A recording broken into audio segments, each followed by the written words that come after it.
Parler, c'est associer des perceptions de soi et de ce qui se trouve autour de soi à des mots pour pouvoir les partager. C'est utiliser une petite machine dans notre tête. Parfois, il arrive que cette petite machine fonctionne mal. C'est souvent une source de souffrance. Tu n'as vraiment pas l'air bien. Que se passe-t-il? Tu as besoin d'en parler? Je ne sais pas ce qui m'arrive. Je suis perdu. Les médiations thérapeutiques sont un prétexte à la rencontre et un support à la relation. Pour arriver de nouveau à être en lien, on peut se servir d'un médium, quelque chose que l'on va mettre entre soi et soi-même ou entre soi et les autres. D'abord, il faudra le découvrir, puis s'en approcher pour en faire l'expérience et se l'approprier. Chanter, dessiner, jouer, bouger son corps permettent de s'exprimer par d'autres moyens que la parole. Cela demande l'aide d'un médiateur, une personne qui connaît bien le médium et qui a l'habitude de s'en servir. Les leviers de ce cheminement sont le plaisir, le jeu et les ressources de la personne. Le temps d'une séance, elle oublie son souci et pourtant, elle le traite autrement.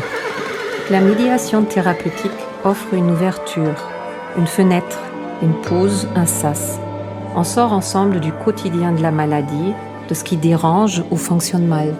C'est la personne elle-même qui se découvre, fait des liens, se met en mots et trouve ainsi le chemin vers la parole, accueillie et entendue par l'autre, témoin de ce qui se passe.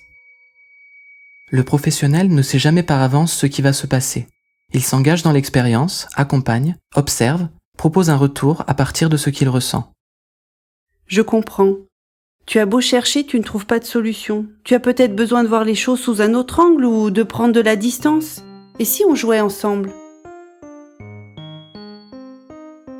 Les médiations thérapeutiques donnent forme à nos mouvements internes, comme nos émotions, nos angoisses, nos idées, nos rêves.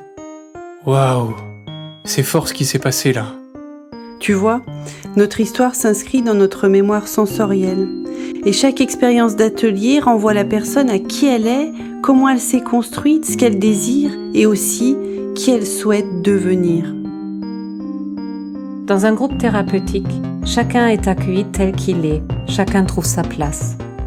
Le groupe est un lieu de partage, de différence, de conflit, mais aussi d'entraide. Il enrichit le processus de changement. Ces moments de jeu ne changent pas la réalité ni l'histoire de la personne. Le jeu ne peut réparer ce qui a laissé des blessures parfois très profondes. Mais par le jeu, on découvre d'autres issues possibles de ce qui a fait souffrance. Le jeu sort la personne de la répétition, de ce qui fait mal et ranime l'élan vital de la personne, amplifie ce qui est resté intact et en bonne santé en elle. Ainsi naît l'espoir. À travers ces processus de médiation, il devient possible de reconstruire des liens et donc d'apaiser certaines souffrances. C'est ça qui donne aux médiations un caractère thérapeutique. Je ne suis plus seulement schizophrène, handicapé, anorexique, personne âgée, SDF. Et c'est moi qui peins et expose, danse et chante, parfois devant un public qui me regarde. Et c'est moi qui participe aux activités avec les autres. Hey, ça me fait plaisir de te revoir et qu'on passe du temps ensemble. Ça m'a manqué, vraiment. Être citoyen, c'est faire partie du monde, de la société et y avoir une place. Être reconnu dans celle-ci, c'est exister.